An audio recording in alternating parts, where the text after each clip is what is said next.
আরজিকর হাসপাতালে আবারও এক রোগী বিনা চিকিৎসায় মারা গেল। কি দোষ করেছিল ওই রোগীটির? অসহায় মা হাউ হাউ করে কাঁদছে, বলছে কি অন্যায় করেছিল আমার ছেলেটা যে বিনা চিকিৎসায় আমার ছেলেটাকে মারা যেতে হলো।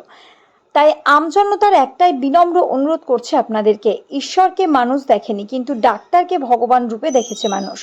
আপনারা তো পারেন একটা রোগীকে বাঁচিয়ে তুলতে। আমরা জানি আপনারা যে আন্দোলনটা করছেন সেই আন্দোলনটা 100% সঠিক, এই বিষয়ে কোনো দ্বিমত নেই বাংলার মানুষের। কেন বাংলার মেয়েটি এইভাবে ধর্ষিতা হয়ে খুন হয়েছে তাকে বাংলার মানুষ কেন কোনো মতেই ভুলতে পারছে না? আপনাদের আন্দোলনের সঙ্গে আম জনতা আছে, সর্বস্তরের জনতা আছে। বাংলার মুখ্যমন্ত্রী স্বয়ং আপনাদের আন্দোলনকে সমর্থন করছে, কিন্তু আপনারা এগিয়ে আসুন, হাসপাতালের আন্দোলন চলুক।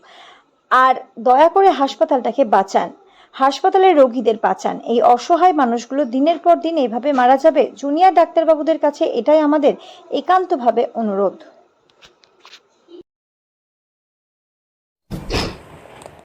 একটাই ছেলে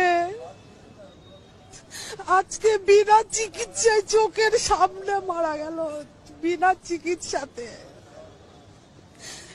এরকম দৃশ্য দেখতে হবে সন্তানকে নিয়ে কোনোদিন ভাবিনি, কোনোদিন না। ছেলেটা ছটপট করতে করতে পড়েছে, একেতে তো দুটো পা গেছে, দুটো পা, তার মধ্যে এত ব্লিডিং।